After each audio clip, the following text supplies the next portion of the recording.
IPL mega action சும்மா தாறுமாறாக போயிட்டு இருக்குது.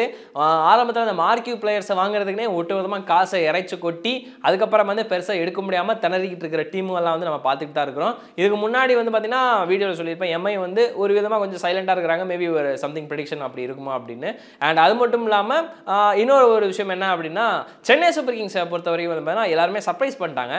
ரச்சினா டெவான் கான்வேவா அப்படின்ற ஒரு விதத்தில் போயிட்டு இருக்கும்போது 2 பேருமே உங்களுக்கு வேணும் அவ்வளோதானே, 2 பேருமே நான் எடுத்துக்கிறேன் அப்படின்னு.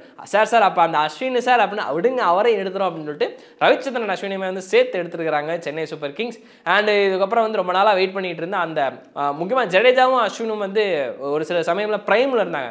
இவங்க 2 பேரும் ஒரே சமயத்தில் நம்ம பார்க்க முடியல ஒரே டீமில் அப்படின்ற மாதிரி இருக்கும்போது அதுக்கே கவலைப்படுறீங்க, நாங்கள் இருக்கிறோம் அப்படின்ற மாதிரி நம்ம ஜடேஜாவும் அஸ்வினும் இப்போ வந்து சென்னை சூப்பர் கிங்ஸ்க்கு ஆட போகிறாங்க. அது ஒரு விஷயமா இருந்தாலும் மூணாவது ஒரு ஸ்பின்னராக யார் இருப்பா அப்படின்ற மூணாவது ஒரு ஸ்பின்னன்றதை விட ஜடேஜா வந்து ஒரு ஆல்ரவுண்டர் டைப்பில் வருவார். ரவிச்சந்திரன் அஸ்வின் வந்து ஒரு பவுலிங் ஆல்ரவுண்டர் டைப்பில் வருவார். ஒரு பக்காவான ஒரு ஸ்பின்னர் யாருக்கு போவாங்க எல்லாருமே வந்து சீரியஸில் நான் ஒன்று நினச்சேன், ஆடம் ஜாம்பா, ராகுல் சகர் அப்படின்ற ஒரு விஷயத்தெல்லாம் நான் நினச்சேன்.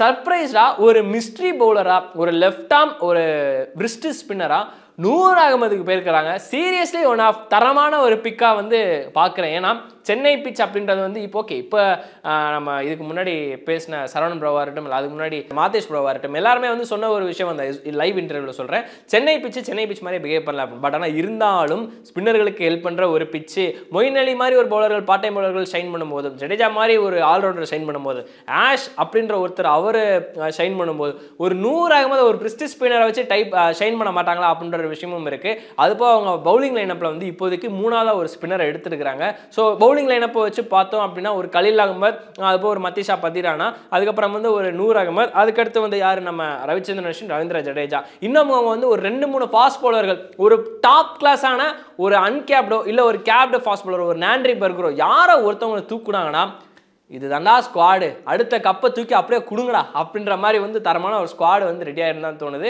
அண்ட் அவ்வளோதான், எனக்கு தெரிஞ்சு இந்த தடவையுமே வந்து சென்னை சூப்பர் கிங்ஸ் அவங்களுக்கு ஏற்ற மாதிரி, அவங்க பிச்சுக்கு ஏற்ற மாதிரி தான் வந்து பிளேயர்ஸ் செலக்ட் பண்ணியிருக்காங்கன்னு தான் தோணுது. இது வந்து ஒரு நல்ல பிக்காக வந்து நான் பார்க்குறேன். அண்ட் மற்றபடி வந்து இது எப்படி இருக்குது அப்படின்றத வந்து தாராளமாக நீங்கள் சொல்லுங்கள். அண்ட் இன்னொரு ஒரு விஷயம், பெங்களூருக்கு வந்து கண்டிப்பாக அடுத்த வீடியோவில் வந்து சொல்லிடுறேன். ஏன்னா அவங்கள பற்றி நிறைய பேச வேண்டியது எக்கச்சக்கமான விஷயங்கள் வந்து விட்டுருக்காங்க அப்படின்ற ஒரு விஷயமும் இருக்குது. ஸோ மற்றபடி இந்த வீடியோவில் எப்படி இருக்குதுன்னு வந்து நீங்கள் தாராளமாக சொல்லுங்கள். அண்ட் வேற ஒரு வீடியோவில் தாராளமாக லைவ் வேறு போயிட்டு இருக்குது, அதையும் பார்த்துருங்க. அண்டில் தென் வணக்கம்.